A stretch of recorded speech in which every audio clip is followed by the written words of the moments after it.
건축구조 총론에서 시험 문제가 출제된다면요. 원적이 그래서 아파트 여러분 나중에 리모델링 할 때 벽 허물지 말란 얘기예요. 수직이 오면 대부분 땅이 갈라져서 모든 건물 그 안에 들어가면 무너져요. 이게 여러분 절판이에요.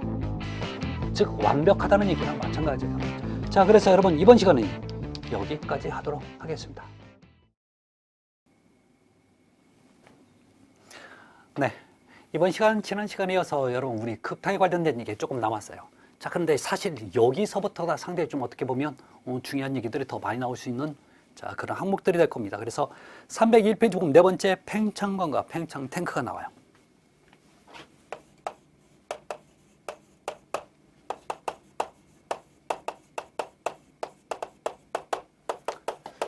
팽창 탱크인데 대부분의 이 개념들이 굉장히 어렵다고 생각하는데 사실은 안 그래요. 이게 여러분들이 많이 볼 수 있는 상황에서 이게 사실은 해왔어요. 그러면 어떤 개념은 여러분 과거에 연탄 보일러가 있었어요. 연탄 보일러. 연탄 보일러 잠깐 볼까요?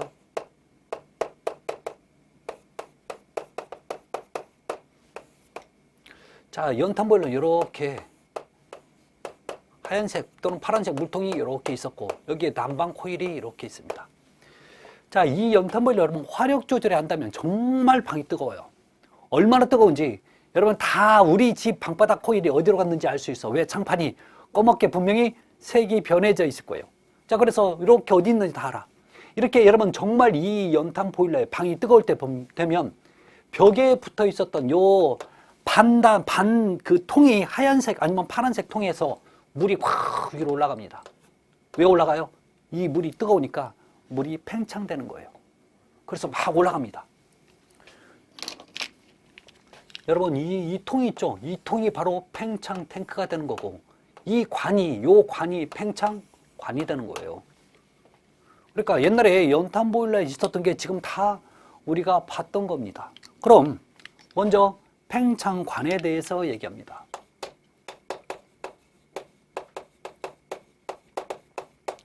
이렇게 팽창관은 기본적으로 여러분 알아야 될 게 자, 요 도중에 여기서부터 여기까지 어떠한 밸브도 설치하면 돼요. 만약에 밸브를 딱 닫아놓으면 어떻게 될까요?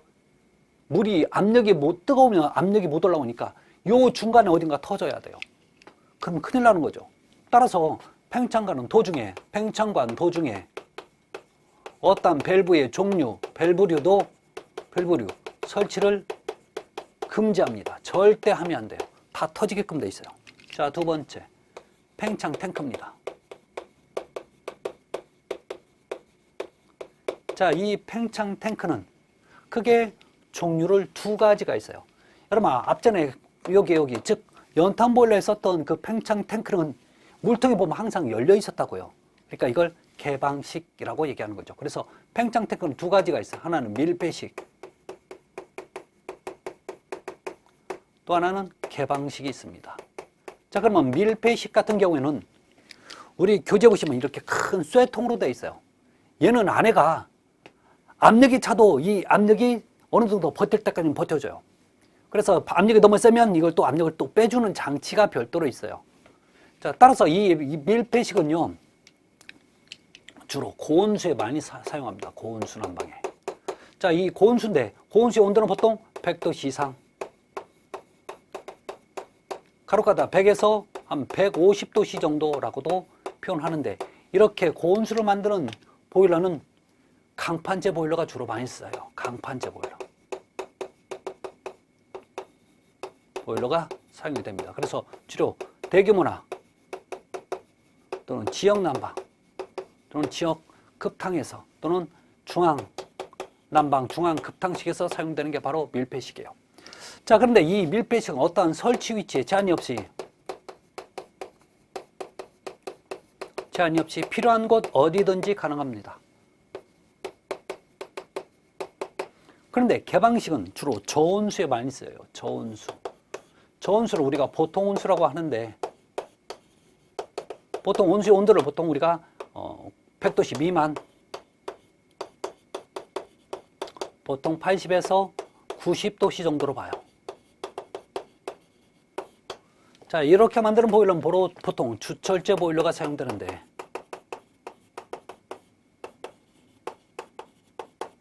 보일러가 사용되는데 주로 소규모 건물에서 많이 사용되는 게 바로 이 개방식이에요.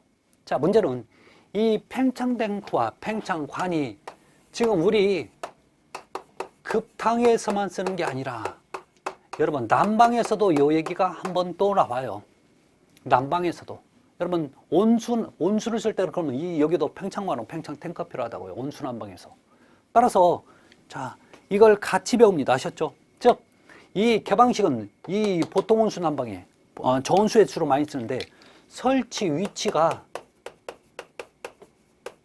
정해져 있어요. 그러면 설치 위치가 예를 들어서 너 지금 급탕일 때 그 설치 위치와 난방일 때 설치 위치가 달라요.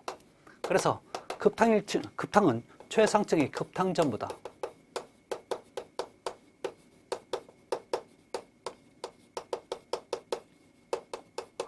5m 이상 높이에 설치를 하고 난방은 최상층에 자 바닥에서부터 1m 이상 높이에 설치를 해야 돼요. 자, 그래서 급탕일 때는 5m, 난방일 때는 1m 확인하세요. 그래서 옛날에 여러분 연탄 보일러 요 바닥에서부터 이 높이가 다 같지는 않았지만 1m 정도 됐었죠. 여러분 그래서 난방은 1m예요. 아셨죠? 그렇게 보시면 됩니다.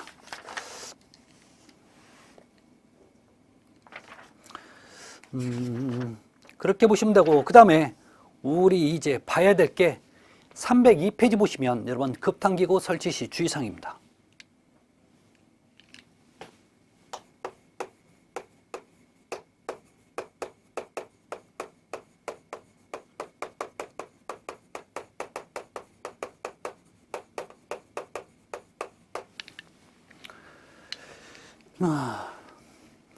여기서 우리가 봐야 될 것은 다른 게 없고요.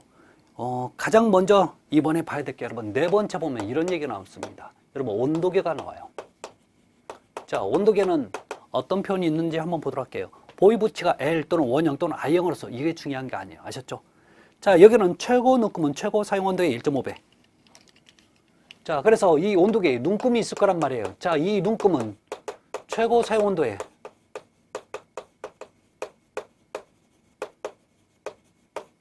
1.5배 제품, 5배인 제품을 사용하라는 얘기입니다. 이게 무슨 얘기였냐면, 자, 온도계를 쓰는데 제가 쓸 수 있는 최고 온도는 100도예요. 자, 그런데 어떤 원인에 의해서 잘못하면 100도를 넘어설 수 있는 거죠. 그럼 100도를 넘어설 수 있는 온도도 측정이 되어야 되기 때문에 네가 최고 100도로 써도 100도짜리 있는 100도까지 측정할 수 있는 온도계를 쓰면 안 된다는 얘기예요. 그래서 150도인 제품을 쓰라는 얘기예요. 이게 1.5배인 제품을 쓰라는 얘기입니다. 아셨죠? 그 다음에 다섯 번째 보면 수주 온도계가 나와요. 수주 온도계.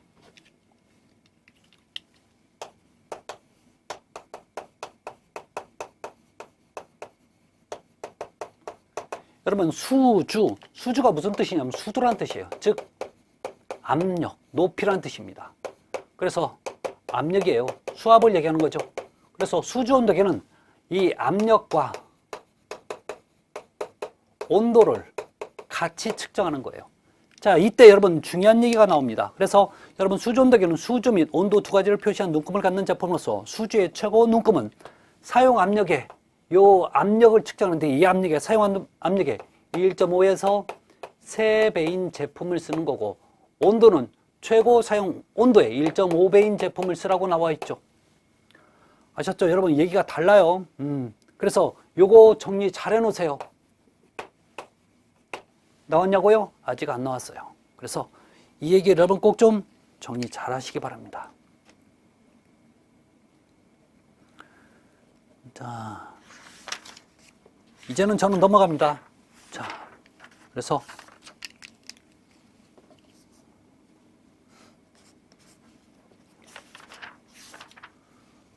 307페이지 보면 네 번째 난방 설비예요.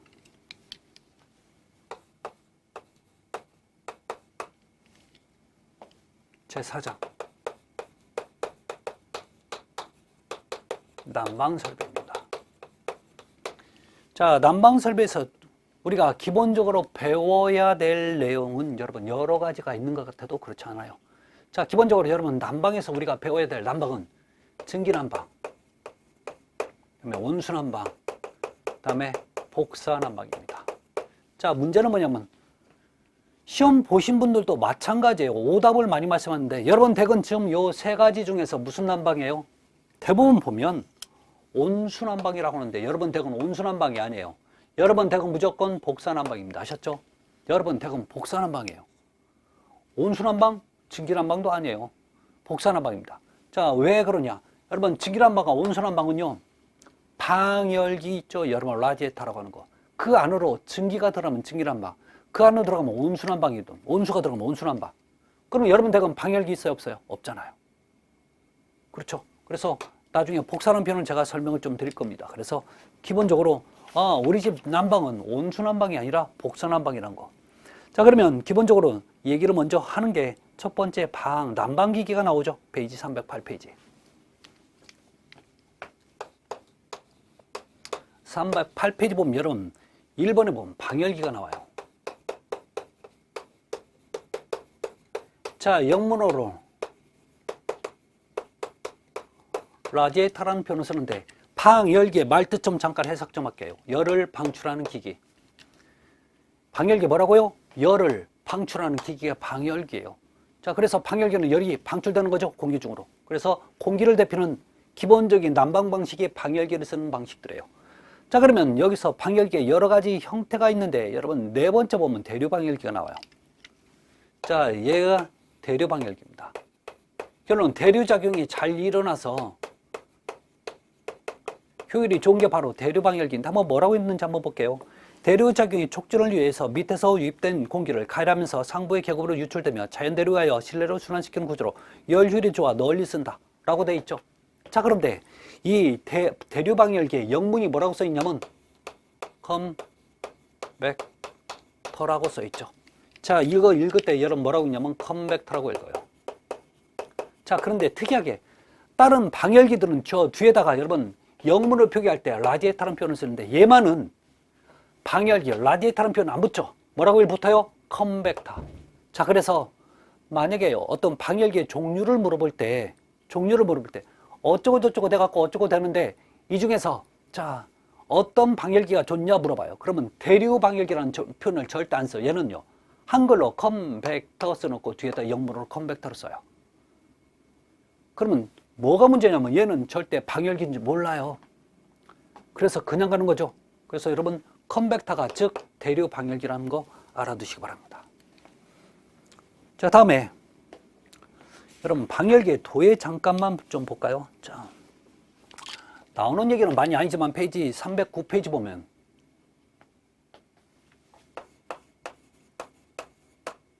방열기 도예, 도면을 해석한다는 표현이 도예입니다. 자, 표기를 이렇게 해요. 방열기는 이렇게 원을 써서 3등분 합니다. 자, 그래서 예를 들어서 저희가 우리 교재대로 보면 15, 그다음에 650, 그다음에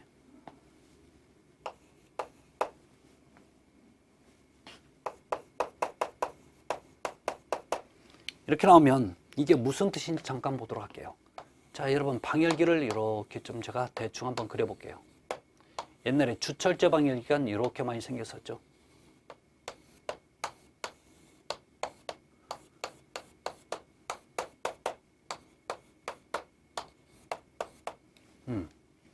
자, 그러면 여러분 요게 뭐냐면 15가 이게 절수예요. 절수. 이게 영문으로 섹션이라고 표현하죠. 절수라는 게 여러분 요게 몇 개 붙어 있다고요? 지금 15개. 그러면 열이라고 쓰면 10개가 붙었다는 뜻입니다. 아셨죠? 자, 그 다음에 여기 3이에요. 우리가 3을 이렇게도 표현하고 3을 이렇게도 표현하는데 그러면 3이라는 뜻은 뭐냐면 여러분 방열기 여기를 보면 물이 지나가는 데가 하나, 둘, 3개가 있는 거죠. 그래서 3이라는 뜻이에요. 만약에 여기에 4개면 4를 쓰고 이게 5개면 5를 써주면 돼요. 자, 그런데 여기 3이라는 거죠. 여러분 우리가 흔히 이렇게 쓰면 로마자라는 표현을 쓰죠. 자, 이렇게 쓰면 아라비아 숫자라고 표현하죠. 그러면 이렇게 로마자로 쓰면 이건 주형 방열기야. 자, 주자는 여러분 기둥주자죠.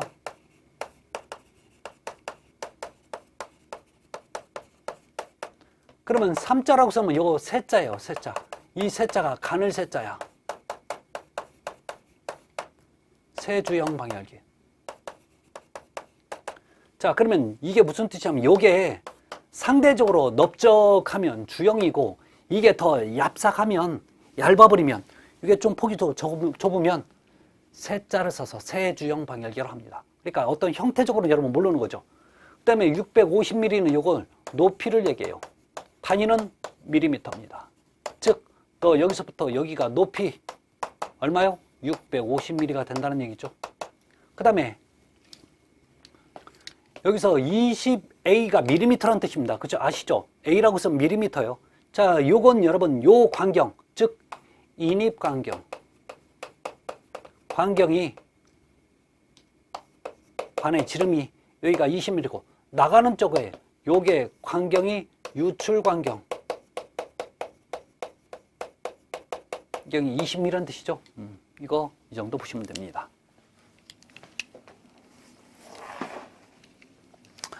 다음에 봐야 될 게 여러분 309페이지 네 번째 방열기 방열량과 응축 수량이에요.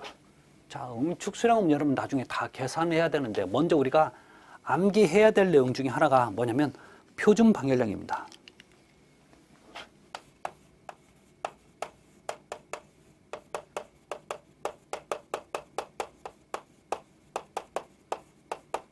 방열량이라는 얘기는 열이 방출되는 양이 방열량입니다. 자, 그러면 방열기는 여러분 방열기 표면적에서 열이 방출되죠. 자, 그런데 그 안으로 증기가 들어갈 때 열이 방출되는 양과 온수가 들어갈 때 방출되는 양이 다르다는 거죠. 자, 그래서 우리 교재 보면 여러분 중요한 얘기입니다. 이거 암기해야 돼요. 증기일 때와 온수일 때가 얘기가 달라진답니다. 그래서 증기일 때는 0.756 kW 제곱미터당. 방열기 제곱미터당 이만큼의 증기는 열이 방출되고 온수는 0.523 제곱미터당 이만큼 방출이 되는 거죠. 그런데 어떤 데 보면 여러분 이렇게 쓰는 데도 있어요.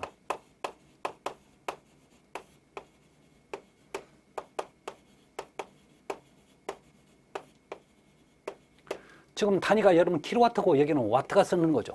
그러면 킬로와트와 와트 차이점 여러분 1000 차이예요. 1000. 동그라미가 3개가 왔다 갔다 한다고요. 그래서 여기다 여러분 곱하기 1000을 하면 523 곱하기 1000 하면 750 이렇게 되는 거죠. 같은 단위예요. 같은 단위. 자, 그렇게 보시면 돼요. 다음에 나중에 여러분 뭐 상당 방열 면적 이런 걸 다시 또 한번 외워야 되지만 기본적으로 여러분 요거 좀 정리 좀 해주시기 바랍니다. 자, 그렇게 보시면 되고 그 다음에 우리 교재 310페이지 5번에 방열기 시공 나와요.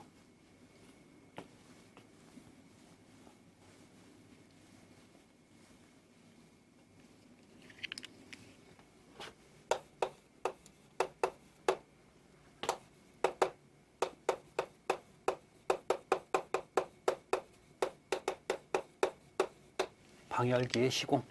자, 방열기의 시공인데, 자, 1번 볼까요? 설치 위치는 열 손실이 가장 큰 외기에 면한 창문 아래에 벽과 50에서 60mm 거리를 두고 설치한다. 자, 1번 얘기는 뭐냐면, 이렇게 건물이 있을 때 분명히 창문이 있을 거예요.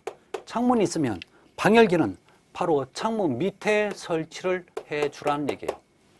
왜 그래야 되냐면 여러분 어차피 창문에서 찬바람이 들어와요. 근데 얘는 따뜻한 바람이 위로 올라가기 때문에 이 찬바람을 다시 데피는 거죠. 그래서 이렇게 순환이 돼.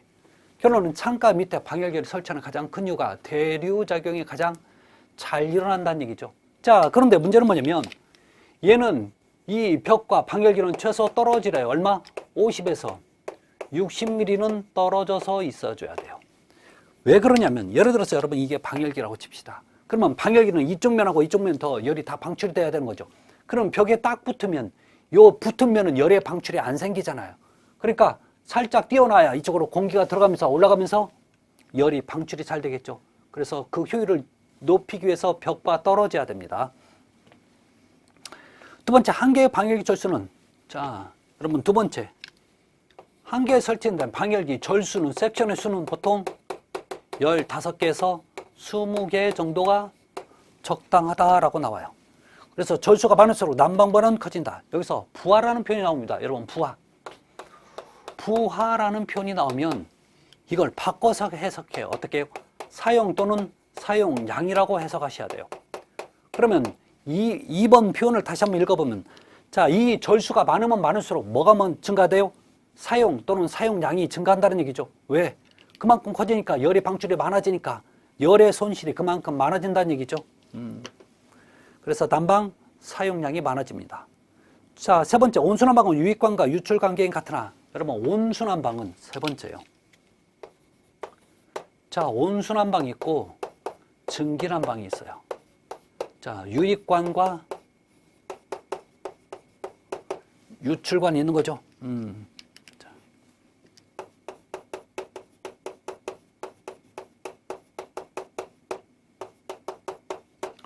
자, 있을 때 여러분 예를 들어서 온순한방과 유입 들어가는 관하고 자, 유출 관경이 같아요. 자, 그런데 증기는 여러분 달라요. 증기는 기본적으로 물이 1700배가 팽창돼서 들어가요. 자, 그런데 얘가 방열기 안에 들어가면 그 열을 뺏기는 거죠. 그래서 뭐가 돼요? 물 1700분의 1로 줄어요. 그러면 굳이 나가는 관은 굳이 들어오는 관보다 클 필요는 없겠네요. 그래서 이런 얘기가 나옵니다. 증기난방은 유입 관경보다 유출 관경을 적게 한다. 그래서 자, 증기난방은 요게 자, 크죠?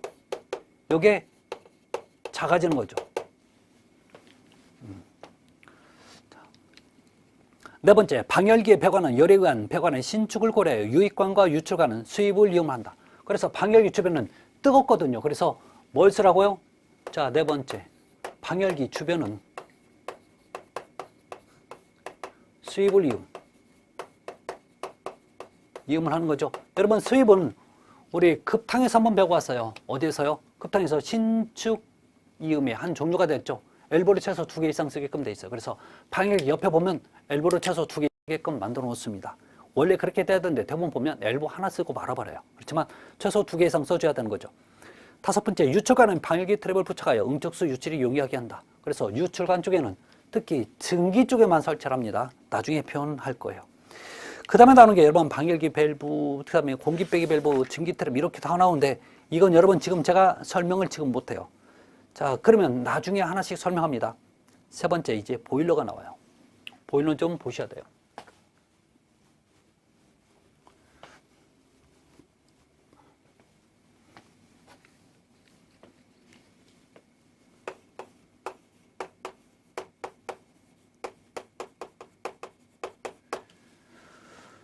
이 보일러는 뭐 하는 용도로 쓰냐면 얘는 온수로 만드는 기계예요. 여러분, 온수를 만드는 기기가 바로 보일러가 되는 겁니다. 아셨죠? 불이 확 난다고 하면 안 돼요. 아셨죠? 보일러는 개념은 온수를 만들어요. 자, 그러면 이 온수를 가지고 난방이나 급탕을 용도로 써주면 돼요. 자, 문제는 지금부터 나오는 보일러인데 이 보일러 명칭만 가지고 대충 무슨 뜻인지 알 수가 있어요. 자, 가장 많이 나오는 게 여러분 뭐가 있냐면 노통이란 표현이에요. 노통. 연관. 세 번째, 수관이에요. 이 로자가 화로로자야. 여러분, 화로라고 아시죠? 화로라면 그릇 자, 그래서 왜 화로가 불을 담는 그릇이 화로잖아요. 옛날에 숯 담궈놓고 그렇지 않았어요? 자, 그러면 이 노통이라는 얘기는 보실래요? 이렇게 큰 통이 있어. 자, 큰 통인데 여기서 점화가 확 이루어져. 이게 여러분 지금 큰 불이 담아져 있는 큰 통이라고 해서 이걸 노통이라고 합니다. 아셨죠? 자, 불이 담아 있는 큰 통. 여기서 여러분 점화 버너가 있어요. 그다음에 연관입니다. 연관은 관인데, 자, 수관도 여러분 관이에요. 이 안으로 여러분 지금 연기나 또는 폐가스가 지나가. 폐가스가 지나가면 이것을 연관이라고 하고, 이 안으로 여러분 물이 지나가면 이것을 수관이라고 얘기를 합니다. 어려운 거 아니죠? 지금부터 보일러의 종류 우리가 공부해야 될 건 노통 연관식 보일러, 그 다음에 수관식 보일러.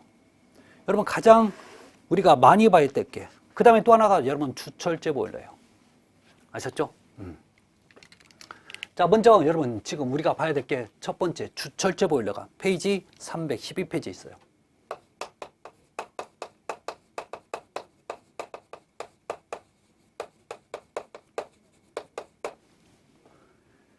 우리가 기본적으로 여러분 배관을 할 때 여러분 주철관이 나옵니다. 자, 그러면 주철관이 생각이 안 난다면 여러분 이 주철이라고 하는 것은 혹시 주물이라고 들어보셨죠? 주물. 얘는 쇠를 뻘겋게 해서 망치로 뚝딱뚝딱 해서 만드는 용도로 쓰는 게 아니에요. 얘는 일단 주물 형태로 만들어서 그 형태에 자 거푸집에다 이 물을 부어요. 그러면 식어버리면 그 형태도 굳어버리는 거죠. 이걸 우리가 우리 주철제라고 표현합니다. 그러면 이 주철제, 주물 형태로 가장 된 게 가장 우리가 흔히 볼 수 있는 게 여러분 가마솥이에요.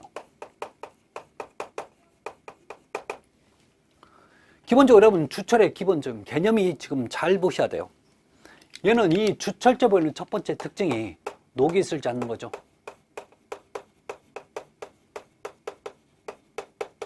녹이 슬지 않는다는 얘기는 그만큼 수명이, 내구성이 또는 내식성이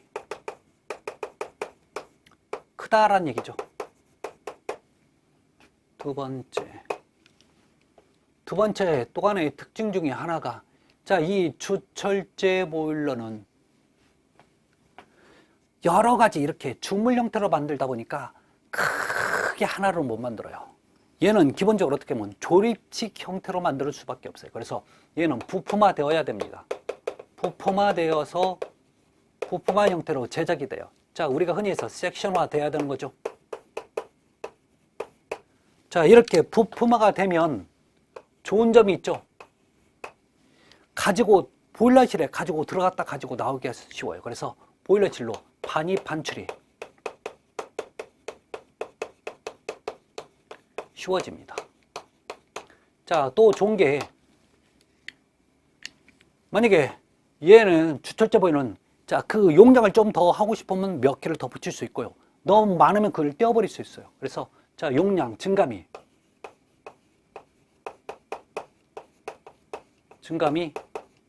쉬워지는 거죠. 용이한 겁니다. 자, 세 번째. 자, 문제는 뭐냐면 이렇게 여러분 연결하다 보니까 이음 부위가 많아져요.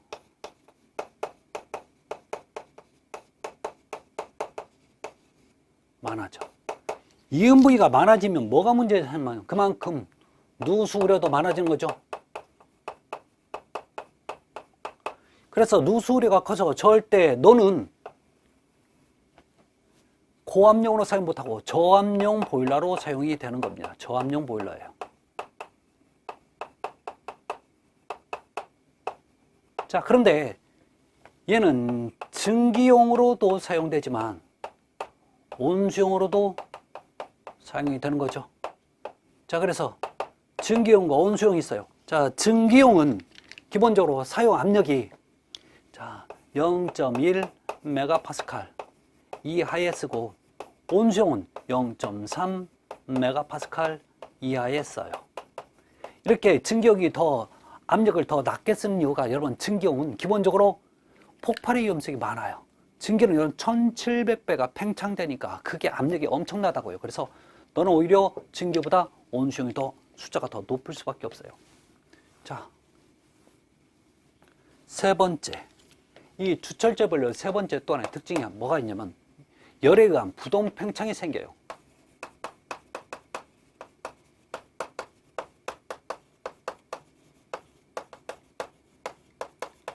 이건 무슨 얘기냐면 얘는 여러분 옛날에 가마솥에 불 뗄 때 보면 항상 가마 안에 물을 집어넣고 국물을 떼야 돼요.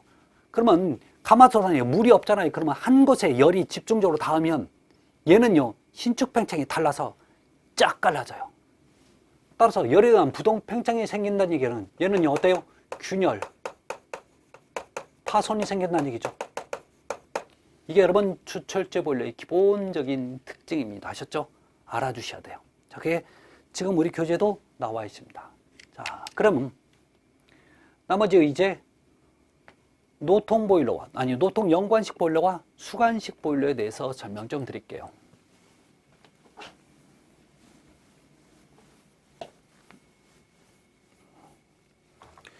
자, 봐요.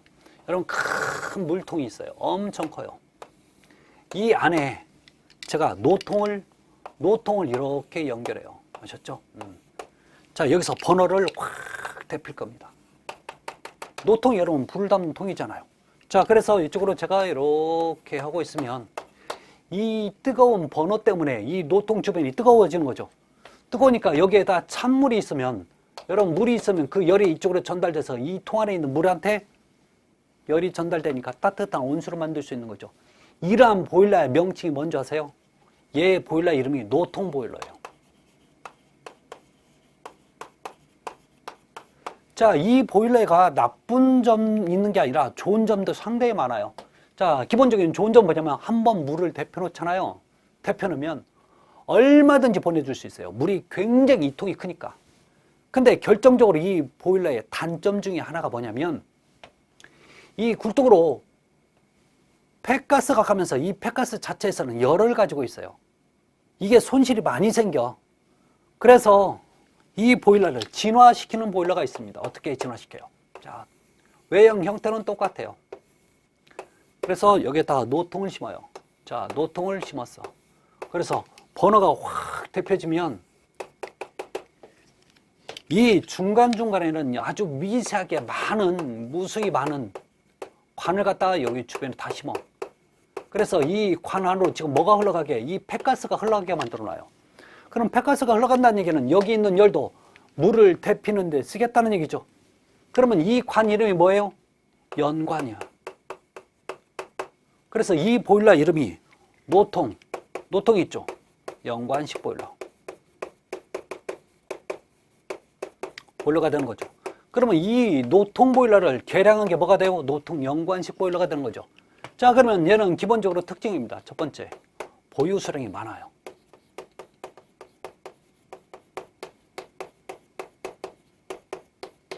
자, 이 말뜻은 보유 수량이 많다는 얘기는 부하 변동에 유리하다는 얘기예요. 부하 변동 무슨 뜻이에요? 부하라는 얘기 나오면 사용 또는 사용량으로 해석하라고 그랬죠. 사용량이 갑자기 많아져도 얼마든지 보내줄 수 있습니다. 부하 변동에 유리합니다. 좋다는 얘기죠. 자, 두 번째. 얘는 노통 보일러에 비해서 노통 보일러에 비해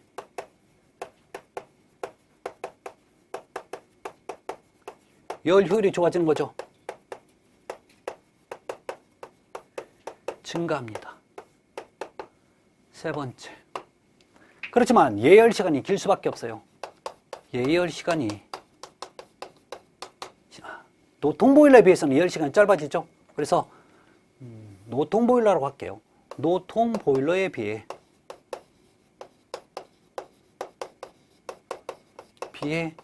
예열 시간이 짧아. 자, 이걸 여러분 다른 말로 쓰면 노통 보일러에 비해 열 효율이 좋아진다는 얘기죠.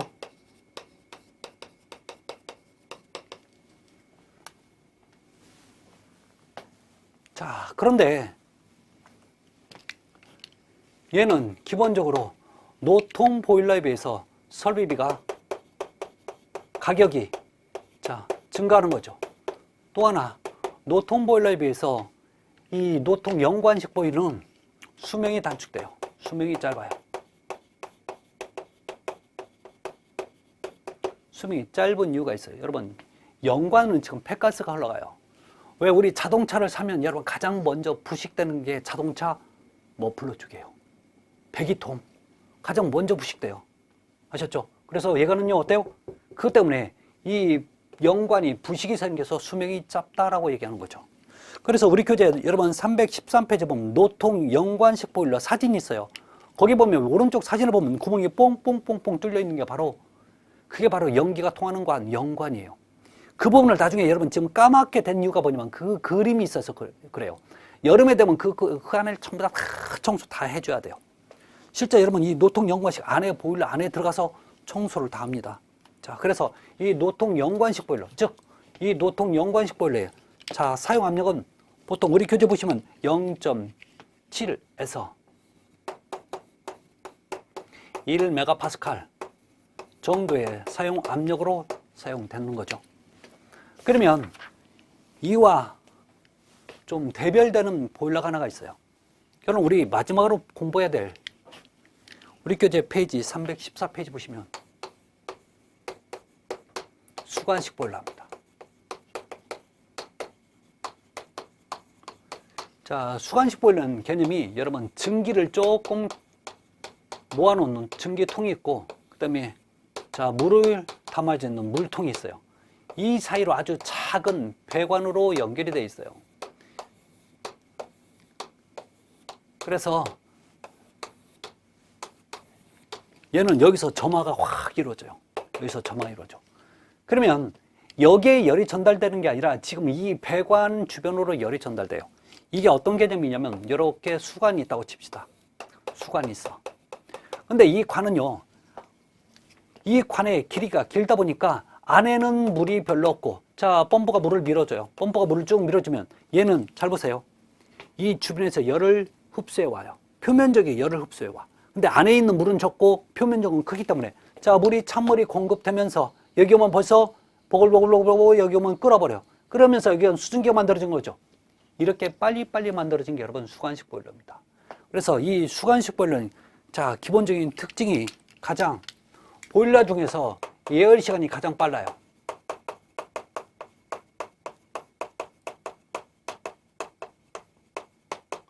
자, 그만큼 빠르다는 얘기는 열 효율이 좋다는 얘기죠.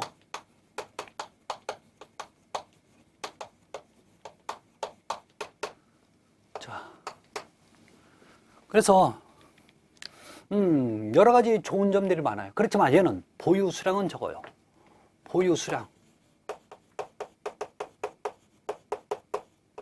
없다고 보시면 돼. 그래서 얘는 지속적으로 보내는 곳 있죠. 대표적인 게 지금 난방이라든지 또는 공장에서 열을 쓰는 데 있죠. 이런 데 쓰는 게 계속 보내주는 곳, 이게 바로 적당한 게 바로 수관식 보일러입니다. 자, 네 번째, 주로 얘는 사용압력이 1 메가파스칼 이상 많이 쓰는데, 얘는 이 물 쓰는데 이 물이 상당히 좀 조심해야 돼요. 만약에 이 관 안에 스케일이 껴버리면 큰일 나요. 스케일이 끄면. 그래서 얘는 자, 수처리에 주의해야 돼요. 자, 이 얘기는 무슨 얘기냐면 여러분 절대 여러분 연수를 사용해야지, 경수면 큰일 나는 거죠. 그래서 경수는 사용을 금지합니다. 아셨죠? 이게 바로 수관식 보일러였어요. 그래서 뭐 관류식 보일러 여러분들 한번 보십시오. 뭐 관을 따라서 흘러간다는 얘기예요. 자, 큰 의미 없고, 그 다음에 우리 교재 315페이지 보면 이제 보일러의 능력과 마력 이런 식으로 나와 있는데, 마력은 여러분 큰 의미는 없으니까, 그래서 우리가 보시면 보일러의 마력은 그 밑에 여러분 박스 하나 쳐 있죠. 보일러, 이 보일러 1 보일러 마력은 결론 9.8kW라고 표현 나와 있죠. 그 정도만 보시면 돼요. 자, 그런데 네 번째 보일러의 출력이 나와 있어요.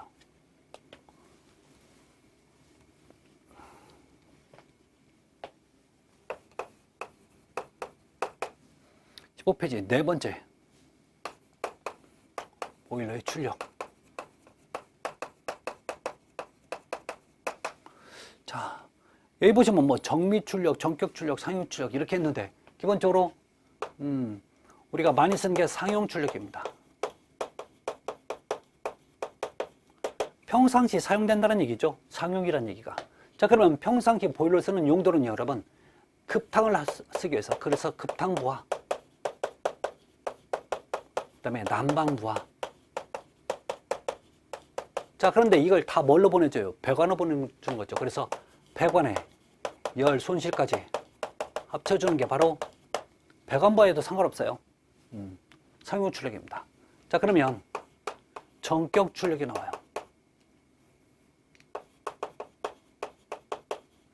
전격 출력은 즉 요 출력을 여러분 뭐라고 얘기해요? 상용 출력이 되는 거죠. 이렇게 상용 출력에다가 처음부터 보일러가 뜨거워지는 건 아닐 거란 말이에요.